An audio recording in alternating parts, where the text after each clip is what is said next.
అలాంటి అమాయకులందరికీ నమస్కారం, స్వాగతం. అమాయకులు అని ఎందుకంటున్నాను అనుకుంటున్నారా? అద్భుతమైన సంజీవని లాంటి చెట్టు మన ఇంట్లోని, మన పెరట్లోని, మన సొంతూరులోని ఉండగా కూడా మనం 40 రోగాల బారిన పడుతున్నాం చూసారా? అందుకని విదేశాల వారు ఇప్పుడిప్పుడే మిరాకిల్ ట్రీ లేదా మహిమగల చెట్టుగా పిలుస్తున్న ఈ మునగాకు చేసే పనేమిటి, దాన్ని మనం మెడికల్ కోణంలో ఈరోజు తెలుసుకుందాము. మునగ చెట్టు మరియు దాని ఉత్పత్తులు సుమారు 300 జబ్బుల వైద్యంలో ఉపయోగపడతాయండి. ఎవరో విదేశాల వాళ్ళు వచ్చి మునగాకు పైన పేటెంట్ తీసేసుకొని దాన్నే మళ్ళీ క్యాప్సూల్ రూపంలో మనకే అమ్మే పరిస్థితి వచ్చేలోగా ఈ అద్భుతమైన మునగాకు గురించి మనం ముందే తెలుసుకుందాము. కళ్ళకి విటమిన్ ఏ అవసరమని మీ అందరికీ తెలుసు. Vitamin A taluka best source ఏమిటి అని అడిగితే ఏం చెప్తారు? క్యారెట్స్ అని కదా. అయితే మునగాకులో క్యారెట్ కన్నా అక్షరాల 10 రెట్లు ఎక్కువ విటమిన్ ఏ దొరుకుతుందండి. రోగ నిరోధక శక్తిని పెంచే విటమిన్ సి తాలూకా సోర్సెస్ ఏమిటి అని అడిగితే ఏం చెప్తారు? ఆరెంజెస్ లేదా నారింజలు, బత్తాయిలు, సిట్రస్ ఫ్రూట్స్ అని చెప్తారు కదా. అయితే ఆరెంజెస్ కన్నా 7 రెట్లు అధికంగా విటమిన్ సి ఉంటుంది మునగాకులో. కాల్షియం సోర్స్ ఏమిటి అని అడిగితే ఏం చెప్తారు? పాలు, పెరుగు అని కదా. అయితే పాల కన్నా అక్షరాల 17 రెట్లు ఎక్కువ కాల్షియం దొరుకుతుంది మునగాకులో. శాకాహారులకి ప్రోటీన్ యొక్క ఒక మంచి సోర్స్ పాలు మరియు పెరుగు అంటాం కదా. అయితే ఈ రెండిటితో పోలిస్తే సుమారు 9 రెట్లు ఎక్కువ ప్రోటీన్ ఉంటుంది మునగాకులో. ఈ పొటాషియం అరటిపండులో బాగా దొరుకుతుంది అని మీరు వినే ఉంటారు. అయితే అరటిపండు కన్నా సుమారు 15 రెట్లు ఎక్కువ పొటాషియం మునగాకులో దొరుకుతుంది. మొన్ననే నేను రక్తహీనత, ఎనీమియా మీద వీడియో చేశాను కదా. అందులో నేను చెప్పాను పాలకూరలో మిగతా ఆకుకూరల కన్నా పుష్కలంగా ఐరన్ దొరుకుతుంది అని. అయితే అప్పటికి నేను ఇంకా ఈ రీసెర్చ్ చేయలేదండి. పాలకూర కన్నా అక్షరాల 25 రెట్లు ఎక్కువ ఐరన్ మునగాకులో దొరుకుతుంది. ఈ కోవిడ్ ప్రపంచంలో చాలా మంది జింక్ టాబ్లెట్స్ని వేసుకుంటూ వస్తున్నారు. అయితే ఏ రోజుకి సరిపడా ఆ రోజుకి జింక్ అనేది పుష్కలంగా మునగాకులో దొరుకుతుంది కూడా. ఇవి కాక బి కాంప్లెక్స్ గ్రూప్లో B1, B2, B3 ఈ 3 విటమిన్స్ కూడా ఎక్సలెంట్గా దొరుకుతాయి మునగాకులో. నేటి సమాజంలో ఒక పెద్ద సమస్య ఏమిటి?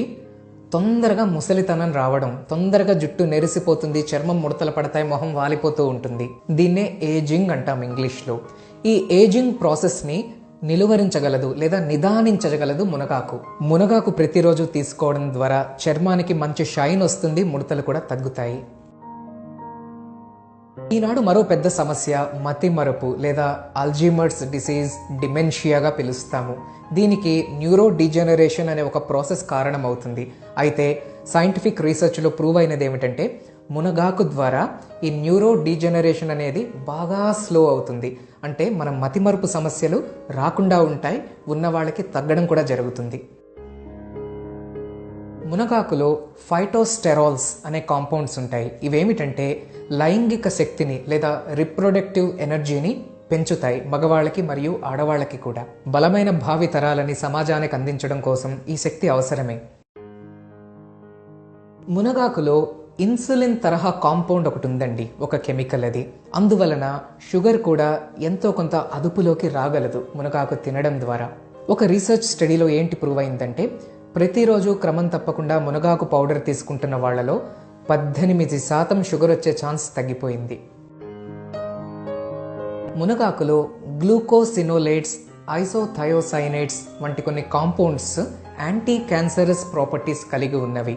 ముఖ్యంగా ప్యాంక్రియాటిక్ క్యాన్సర్, కోలోన్ క్యాన్సర్ వంటివి రాకుండా చేసే శక్తి మునగాకు ఉంది. ఈ రోజుల్లో ఒక పెద్ద సమస్య హార్ట్ అటాక్ లేదా స్ట్రోక్. దానికి ఏమిటి కారణము? రక్త నాళాలు మూసుకుపోతాయి, ఫ్యాట్ వల్ల, కొలెస్ట్రాల్ వల్ల. లేదా ఈ బ్లడ్ వెజల్స్, గొట్టాలు అనేవి థిక్గా మారిపోతాయి. దాన్నే ఎథెరోస్క్లీరోసిస్ అంటారు. మునగాకుకి యాంటీ ఎథెరోస్క్లీరోటిక్ ప్రాపర్టీస్ ఉన్నట్లుగా కూడా మోడర్న్ రీసెర్చ్ ప్రూవ్ చేసింది. అంటే హార్ట్ అటాక్, స్ట్రోక్ వచ్చే రిస్కులను కూడా మనం తగ్గించగలము. మునగాకులో టెరిగోస్పెర్మిన్, మోరింజైన్ వంటి కాంపౌండ్స్ ఉన్నాయి. ఇవేమిటి అనుకుంటున్నారా? యాంటీబయోటిక్ ప్రాపర్టీస్ కలిగి ఉన్నవి. అంటే బ్యాక్టీరియల్ ఇన్ఫెక్షన్స్, ప్రత్యేకించి స్టెఫైలోకోకస్ అనేది ఒకటి, కలరా మీకు తెలుసు కదా, విబ్రియో కలరా అనే బ్యాక్టీరియా పైన చాలా సమర్థవంతంగా ఇవి పనిచేస్తాయని ప్రూవ్ అయింది. ఈ డీటాక్సిఫికేషన్ కోసము మునగాకు చాలా ఎఫిషియెంట్గా పనిచేస్తుంది. అదేమిటంటే రక్తంలోని శరీరంలోని పేరుకుపోతున్న హార్మ్ఫుల్ కెమికల్స్ లేదా టాక్సిన్స్ని బయటకు పంపించేసి రక్తాన్ని ప్యూరిఫై చేసే ప్రక్రియ. మునగాకులోనే నియాజిమైసిన్ అని మరొక కాంపౌండ్ ఉంది. ఇదేమిటంటే బ్లడ్ ప్రెషర్ని కాస్త తగ్గించడానికి కూడా హెల్ప్ చేస్తుంది. అంటే బీపీ ఉన్న వాళ్ళకు కూడా ఇది పనికొస్తుంది అన్నమాట. ఇందాక నేను చెప్పినట్లుగా పుష్కలంగా కాల్షియం ఇందులో దొరికిన కారణంగా కీళ్ల నొప్పుల వ్యాధులు, మోకాళ్ల చిప్ప అరుగుదల, ఆర్థరైటిస్, రుమటాయిడ్ ఆర్థరైటిస్ ఇటువంటి జబ్బులని స్లో చేయడంలో మునగాకుకి చాలా పెద్ద రోల్ ఉంది. మన పాతకాలపు పల్లెల్లో కాల్షియం టాబ్లెట్స్ ఎవరు వాడిన వాళ్ళు కాదు. అయితే మునగాకు పొడి వాడడం ద్వారా ఇలాంటి జబ్బులు రాకుండా చూసుకునేవారు. మునగాకులో 12% ఫైబర్ ఉంటుంది. ఈ ఫైబర్ అనేది మలబద్ధకం, కాన్స్టిపేషన్ సమస్య రాకుండా నివారించగలదు. ఇంతవరకు ఎన్ని జబ్బుల గురించి మాట్లాడుకున్నామండి? షుగరు తగ్గడము, బీపీ తగ్గడము, క్యాన్సర్ నివారించడము, మతిమరుపు సమస్య రాకుండా ఉండడము, చర్మంలో నిగారింపు రావడము, తెలివితేటలు పెరగడము, లైంగిక సామర్థ్యం పెరగడము, మలబద్ధకం సమస్య రాకుండా ఉండడము, రక్తం పెరగడము, కీళ్ల నొప్పుల వ్యాధుల నివారణ, రోగ నిరోధక శక్తి పెరగడము, విటమిన్ ఏ మరియు విటమిన్ సి పుష్కలంగా ఉండడము. మరి ఈ మునగని ఏ పద్ధతిలో మనం సేవించాలి? మునగాకుని కొయ్యండి, బాగా కడిగేయండి, ఎండలో ఎండబెట్టండి. ఎండ తగలని ఈనాటి అపార్ట్మెంట్స్లో కనీసం ఫ్యాన్ కిందైనా కూడా ఎండబెట్టచ్చు. డ్రైగా మారిపోతుంది కొన్ని రోజుల్లో. ఆకులు కాస్త క్రిస్పీగా మారిన తర్వాత ఒక క్లాత్ మీద దాన్ని పరచి చిన్న రోకలు ఏమైనా తీసుకొని ఇలా క్రష్ చేయండి, రోల్ చేయండి పైన. అప్పుడు ఆ చిన్న చిన్న ట్విగ్స్ లాంటివన్నీ సెపరేట్ అయిపోతాయి. ఆ జంక్ అంతా పక్కన పడేయండి. ఈ పౌడర్ ఉంటుంది చూసారా, దాన్ని తీసుకోండి. అది మిక్సీలో వేసి గ్రైండ్ చేసి పౌడర్గా మార్చేసుకోండి. ఈ పౌడర్ 6 నెలల పాటు స్టోరేజ్ కూడా చేసుకోవచ్చు. ఇంకా ఎలా తీసుకోవాలి అంటే ప్రతిరోజు 2 టీ స్పూన్లు, హీప్డ్ టీ స్పూన్స్ తీసుకోవచ్చు. ఏదో ఒక ఫామ్లో కడుపులోకి వెళ్ళిపోవాలి. అంటే పప్పులో వేసుకోవచ్చు, చపాతీ పిండిలో కలిపేసుకోవచ్చు, రసంలో వేసుకొని తినేయచ్చు, లేదా కొత్తిమీర పొడి, కరివేపాకు పొడి చేస్తూ ఉంటారు కదా, దాంట్లో ఈ మునగాకు పొడి కూడా కలిపేసుకోవచ్చు. ఈ మధ్యనే నా మిస్సెస్ మునగాకుతో కూడా ఒక రుచికరమైన పొడి కూడా తయారు చేసేసింది. ఇదిగో యూట్యూబ్లోనే దొరుకుతాయి, ఒకసారి వెతకండి. ఈ మునగాకు పొడి సాధారణంగా ఎవరైనా తీసుకోవచ్చు. అయితే కిడ్నీ సమస్యలు ఉన్న వాళ్ళు మాత్రం దీన్ని తీసుకోవద్దు. ఎక్కువ పొటాషియం ఉంది కదా, అది ఇబ్బంది పెట్టగలదు. అలాగే గర్భిణీ స్త్రీలు కూడా దీన్ని మీ డాక్టర్ గారి సలహా లేకుండా తీసుకోవద్దు. కొద్ది మందికి మునగాకు ఎక్కువగా తీసుకుంటే కడుపులో వేడి చేయడము, మోషన్స్ అవ్వడం లాంటివి కూడా జరగచ్చు.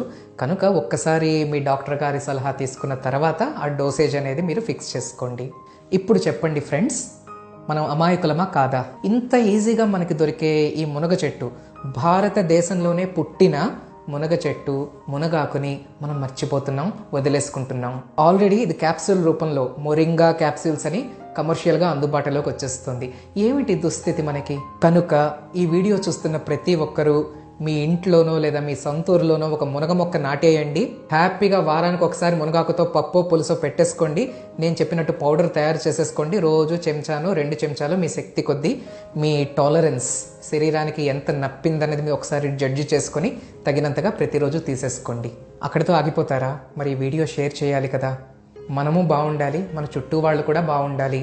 అందుకని నేను మీకు తెలియజేస్తున్న విషయాలు మీరు మరో 100 మందికి తెలియజేయండి. మంచి సమాజం మనందరి లక్ష్యం. విన్నందుకు థ్యాంక్ యూ. మరొక వీడియోతో మళ్ళీ కలుస్తాను. Take care. నమస్తే.